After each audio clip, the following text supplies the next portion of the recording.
Ready for dictation? Start. स्कूलों में हिजाब पहनने की इजाज़त या मनाही पर विवाद का जारी रहना कोई अच्छी बात नहीं है।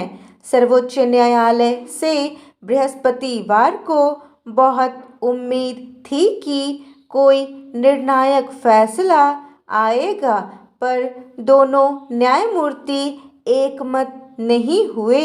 हिजाब पर दोनों की राय अलग अलग थी, इसलिए अब यह मामला बड़ी पीठ को सौंपा जाएगा ताकि स्पष्ट फैसला आ सके। इतना तो तय हो गया है कि हिजाब पर देश की राय ही अलग अलग नहीं है, न्यायमूर्ति भी एक मत नहीं है। कानून और जीवन की अपनी अपनी व्याख्याएं हैं, जिनके आधार पर कोई हिजाब को सही मानता है तो कोई स्कूलों में इनके इस्तेमाल के खिलाफ है। ध्यान रहे, कर्नाटक उच्च न्यायालय ने राज्य के शिक्षण संस्थानों से हिजाब पर प्रतिबंध हटाने से इनकार कर दिया था।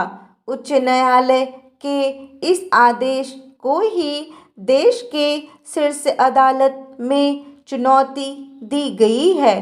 पूरी सुनवाई के बाद भी दो न्यायमूर्तियों का एक मत न होना भारत जैसे देश के लिए कोई विचित्र बात नहीं है। यह न्याय जगत में ऐसा पड़ाव है जिसे याद रखा जाएगा।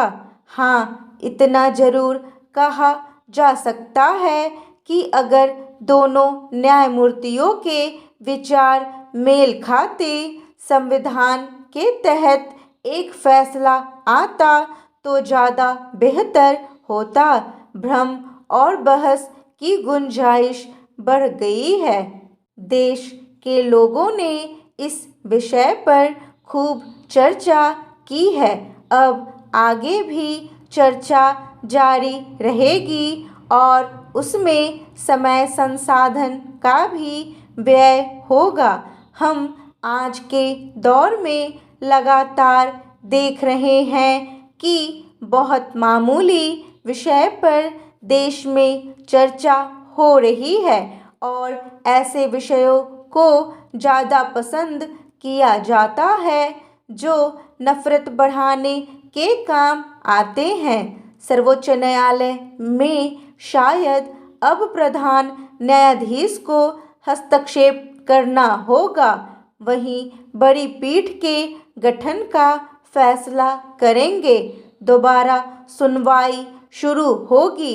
सर्वोच्च न्यायालय की तरफ से रोक नहीं लगाए जाने के चलते कर्नाटक उच्च न्यायालय का आदेश वैध रहेगा।